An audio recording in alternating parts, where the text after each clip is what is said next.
और अभद्रता की ये शिकायत लेकर जो महिला है वो थाने पहुंची और जिसके बाद आपको बताते चले कि 3 घंटे तक थाने में जबरन उसके पति को रखा गया और साथ ही साथ फैसला कराने का आरोप भी महिला के द्वारा पुलिस वालों पर लगाया गया।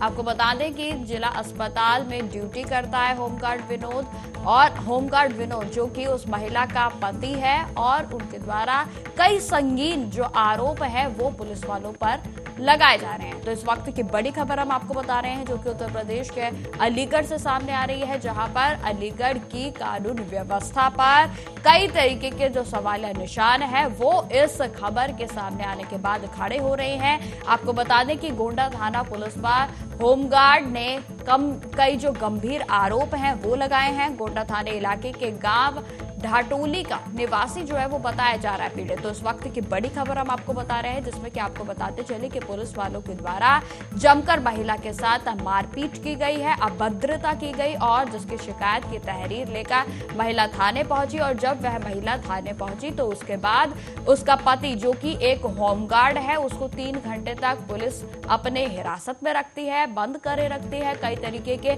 जो प्रेशर है वो बनाए जाते हैं। उनके द्वारा यह भी कहा जाता है कि इस पर फैसला कर लो। तो तमाम तरीके के जो आरोप है वो महिला के द्वारा लगाए जा रहे हैं और साथ ही साथ इस बीच विनोद जो कि पीड़ित है उसका क्या कुछ कहना है आप सुनिए। हाँ, अलीगढ़ में एक किराए के मकान में रहता हूँ। मेरे पत्नी वो अच्छे गांव में रहते हैं, गांव डांटोली में, जिसको पड़ोसियों ने वो मीर हुआ मुकेश विजेंद्र हुआ मुकेश ने मेरी पत्नी को पीटा और मेरी पत्नी जो है एप्लीकेशन थाने दे गई। कौन से थाने में? गोंडा में। और फिर एसओ ने उनको मुझे बुलाया 28 को और मुझे हवालात में 3 घंटे के लिए बंद कर दिया। और क्यों बंद करा? पता नहीं, न जाने, मुझे कोई पूछा नहीं, कुछ नहीं। 3 घंटे के लिए मुझे बंद किया और मुझसे बोले कि इस पर एक कागज पर ये लिख कि न मैं कभी तेरे बच्चे लड़ेंगे, न तू लड़ेगा, न तेरी कभी पत्नी लड़ेगी। इस बात को धमकी देने लगा है। जबरन आपसे कंप्रोमाइज का प्रयास किया और फिर मेरे से बोला कि या तो तुझे गुंडा एक्ट या झूठा मुकदमा लगाकर तुझे जेल भेज दूंगा। ऐसो गोंडा ने मुझसे कहा। क्या नाम उनका? ईश्वर सिंह। अच्छा, फिर तो आपने इसकी शिकायत की उच्च अधिकारियों से? मैंने उच्च अधिकारियों से शिकायत करता फिर रहा हूँ, सभी ने मुझे आश्वासन दिया है। कब की घटना है ये? 27/9/2024 की घटना है। 28 को मैं बुलाया फिर थाने। 28 को आपको बंद कर दिया? बंद कर दिया। आदेश पर छूटे आप? मैं अनूप वाल्मीकि जी के आदेश पर छूटा, उन्हीं ने मुझे छोड़ा। अगली खबर का रुख करते हैं जो कि उत्तर प्रदेश के रायबरेली से सामने आ रही है। आपको बताते चले कि पुलिस ने महिला की सुरक्षा का एक नजीर पेश किया है और जिसमें हर तरफ इस पुलिस की इस कार्यशैली के बाद रायबरेली पुलिस को सराहाया जा रहा है। आपको बताते चले कि विदेशी महिला जो कि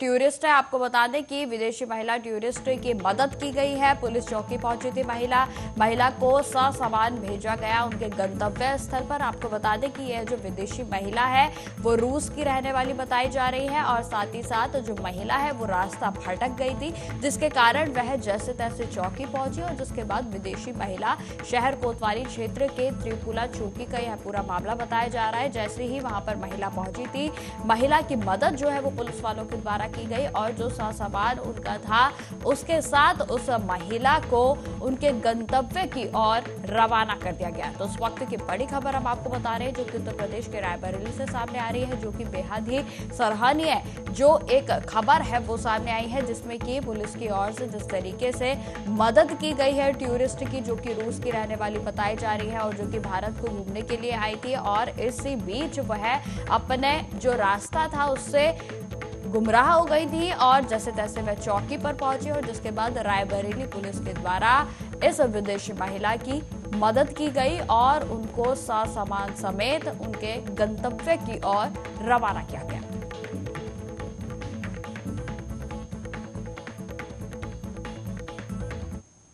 उत्तर प्रदेश के रायबरेली में मामला गुरबख्शगंज थाना क्षेत्र का है, जहां के चंदवल गांव का, जहां पर अंशु उम्र लगभग 3 वर्ष की घर के बाहर चारपाई पर अपनी मां के साथ सो रहा था कि तभी चाचा अनुज मासूम बच्चे को मां के पास से उठाकर ले गया और झाड़ियों में पटक पटक कर उसकी दर्दनाक हत्या कर दी।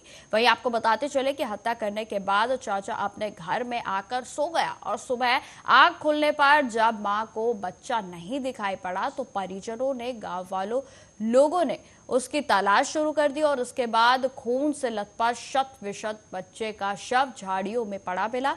और जिसके बाद आपको बताते चले कि बच्चे के दोनों पैर टूटे हुए थे और जिसके बाद परिजनों ने चाचा पर शक जताया, और क्योंकि वह रात में सोते समय चाचा जो अनुज है वो 2-3 बार चारपाई के पास आकर लौट गया था और उन्होंने उसको पकड़कर पुलिस को भी सौंप दिया। मैं आपको बताते चले, जैसे ही बच्चे की मौत की खबर उसके परिजनों को लगी, तब से ही जो परिजन है उनका रो रो कर बुरा हाल है।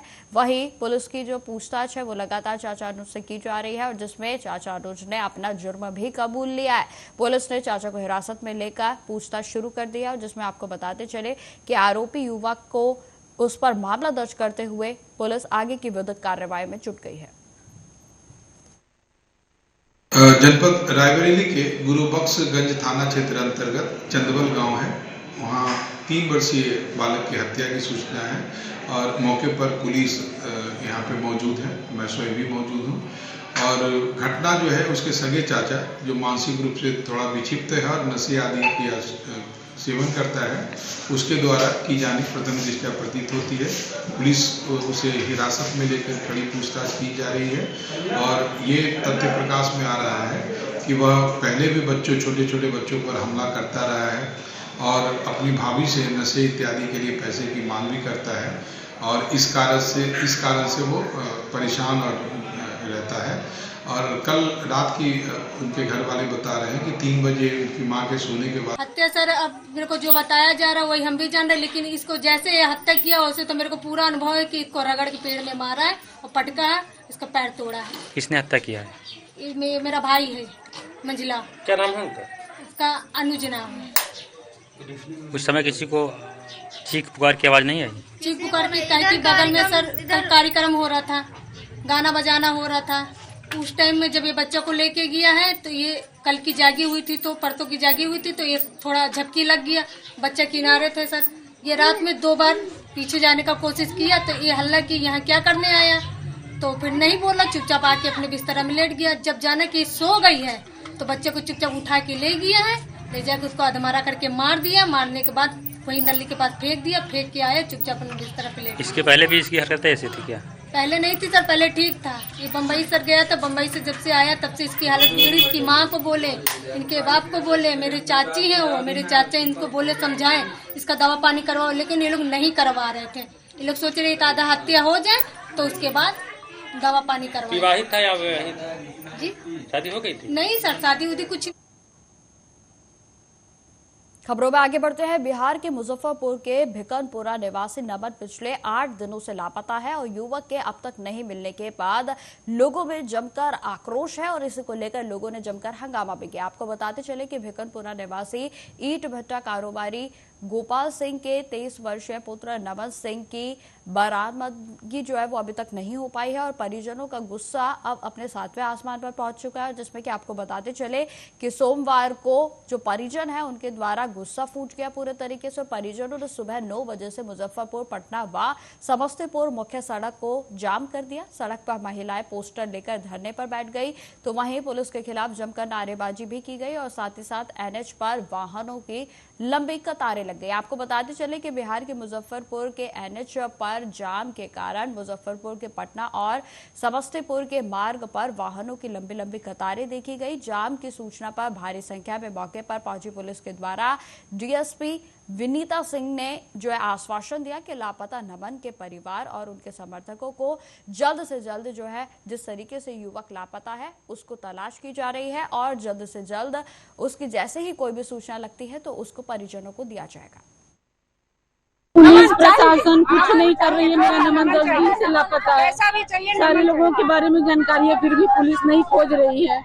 हम लोग एक आम जनता है, हम लोग व्यवसायी हैं, हम आप लोग के भरोसे जीते हैं, लेकिन हमारी कोई मदद नहीं कर रहा है। हम लोग कुछ नहीं मिला तो हम लोग आज रोड पे आए हैं धरना देने। 8 दिन के बाद 8 दिन हो गया मेरे नमन को गायब हुए, कुछ नहीं कोई कर रहा है। आप लोग मेरी आवाज बनिए, मेरे नमन को ढूंढ के लाइए। आप लोग, मेरा नमन नहीं मिला है अभी तक। हम लोग हटेंगे नहीं। मुजफ्फरपुर पुलिस इतने दिनों से क्या कर रही है? कुछ नहीं सोई हुई है, क्या करोगे? कुछ नहीं सोई हुई है और चुप है। आपको पता है सोई हुई है, अगर वो कोई करता कुछ तो नहीं यहाँ कर रहा है, नहीं कोई आते। कुछ नहीं कर रहा है। मेरे नमन को आप लोग ढूंढ के लाइए। हाँ, एक माँ की फरियाद है, मेरे नमन को ढूंढ के लाइए आप लोग। मेरा नमन नहीं मिला है अभी तक। तो जिस तरीके से हमने आपको बताया कि बिहार के मुजफ्फरपुर से यह जो दर्दनाक खबर सामने आई है, जिसमें कि आपको बताते चले कि युवक जो है वो लापता है।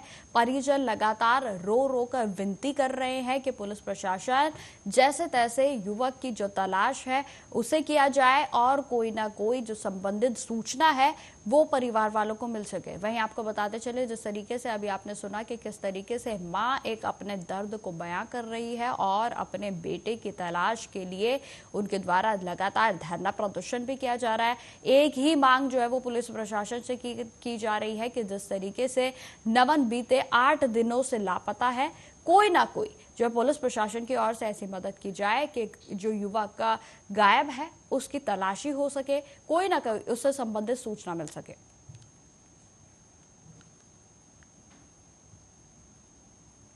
बिहार के गोपालगंज में स्मार्ट मीटर के खिलाफ भोरे प्रखंड कार्यालय में भाकपा माले के द्वारा 1 दिवसीय धरना प्रदर्शन किया गया और इस धरना प्रदर्शन में जो कार्यक्रम में बड़ी संख्या में आम लोगों ने अपनी उपस्थिति को दर्ज करवाया। वही आपको बताते चले कि स्मार्ट मीटर के खिलाफ हल्ला बोला गया है। माले में धरने में बड़ी संख्या में लोग भी शामिल हुए।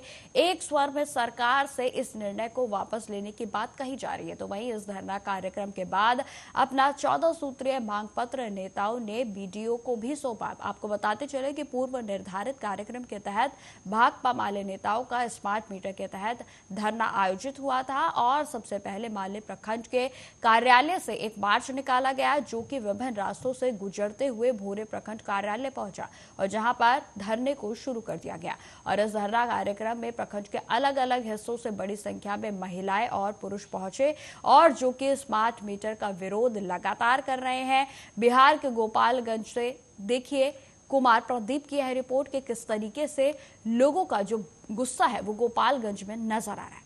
नमस्कार, मैं प्रदीप कुमार और आप देख रहे हैं आर्या न्यूज और इस वक्त हम मौजूद हैं गोपालगंज जिले के भोरे प्रखंड कार्यालय पर। आप देख रहे हैं कि स्मार्ट मीटर को लेकर माले के द्वारा लगातार विरोध प्रदर्शन जारी है। हमारे बीच माले के एक कार्यकर्ता है, हम उनसे बात करने की कोशिश कर रहे हैं कि आखिर स्मार्ट मीटर को लेकर इतना विरोध क्यों।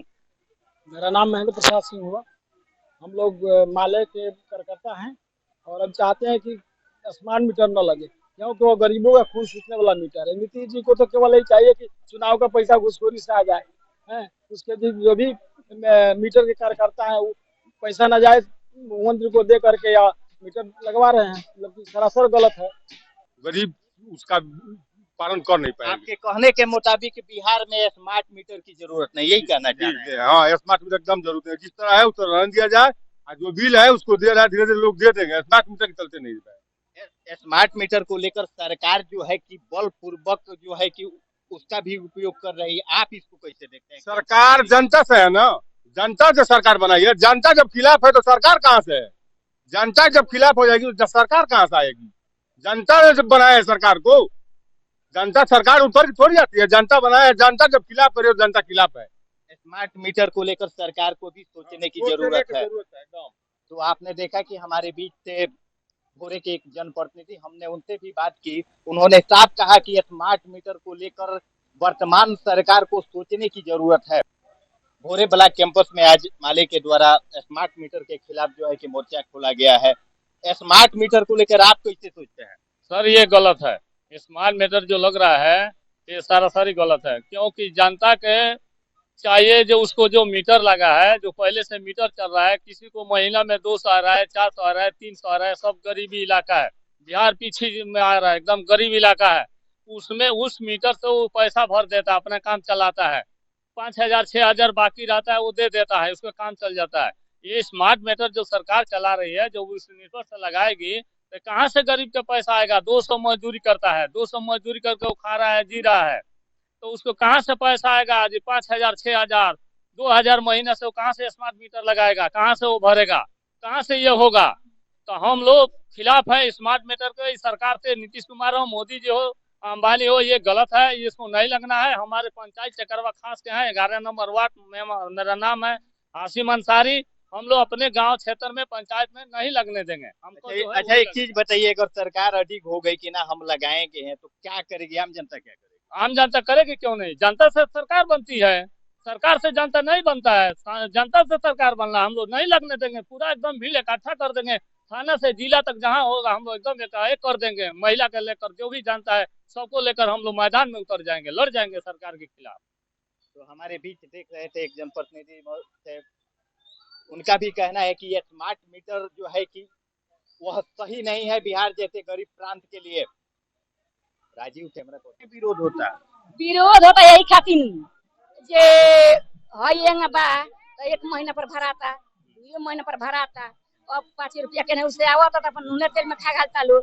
ये बताई मोबाइल में भरी लो कि स्मार्ट में भरी ले में, तो ये कहाँ से दिन से कहाँ से ना भराई तो 10 दिन अनहारे रही लो, 2 दिन अनहारे रही लो, भराई तब कहाँ जो रही। सरकार तो कहती है कि पब्लिक ना मानी तो हम बल प्रयोग करे। हमनी के ना माने सब बल कितना सरकार रोक लगाई, पावली ना लगाए तो सरकार क्या करी? कितना रोक लगाई? माटी के तेल जर गई बा, रोक देला बड़े मतिया के ताला बाता अनहारे पानी सब बिजलियो रोक लिया न तो अनहारे ना अगर बत्ती जली आ कहाँ जे 3 आइले वोट मांगे आ कौन फंड में तब का होई? अरे तो बिजली का तो बिजली कौन है जोरी घर में? सरकार तो लाइन काट दी।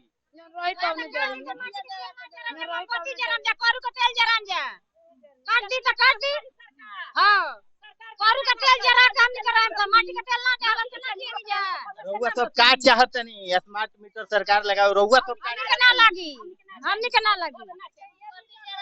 हां कारू का तेल जरा कर हमको बाकी ना चाहिए। दिन में खाना बना के खा सुतरा सन बाकी हम सरकार से स्मार्ट मीटर को लेकर लगातार विरोध जारी है। हम कुछ और महिलाओं से भी बात करने की कोशिश कर रहे हैं कि स्मार्ट मीटर को लेकर उनके अंदर क्या सोच है।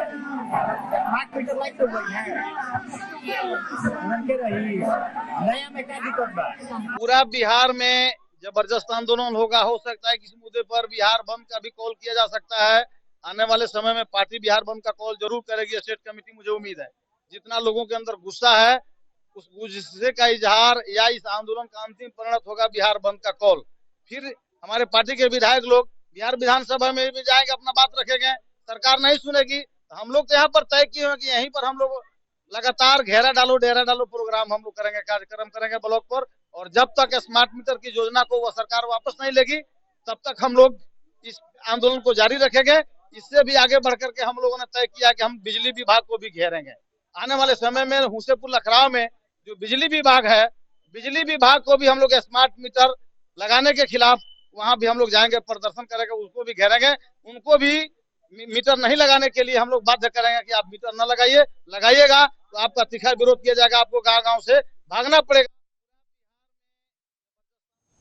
खबर बिहार के गोपालगंज से है, जहां पर पुलिस और यूपी के शराब माफियों के बीच सोमवार को मुठभेड़ हुई और दोनों ओर से कई राउंड की गोलियां चली और जिसमें एक होमगार्ड जवान और एक यूपी के शराब माफिया को भी गोली लगी। आपको बताते चले कि घटना कुचायकोट थाना क्षेत्र के जलालपुर SMD कॉलेज के पास की बताई जा रही है। दोनों घायलों को इलाज के लिए सदर अस्पताल के इमरजेंसी वार्ड में भर्ती कराया गया था और जहां पर घायल शराब माफिया की पहचान नवीन अख्तर के रूप में की गई है। तो वहीं आपको बताते चले कि यूपी के कुशीनगर जिले के शाहपुर का रहने वाला यह बताया जा रहा है। तो वहीं घायल होमगार्ड जवान बसंत माझी बताए जा रहे हैं जो कि कुचायकोट थाना में तैनात है और SP अवधेश दीक्षित ने इस मामले की पुष्टि की है, जिसमें कि घटना की पुष्टि करते हुए सदर अस्पताल में SP ने पहुंचकर घायलों के इलाज के बारे में जानकारी ली और शराब माफिया से पूछताछ की गई।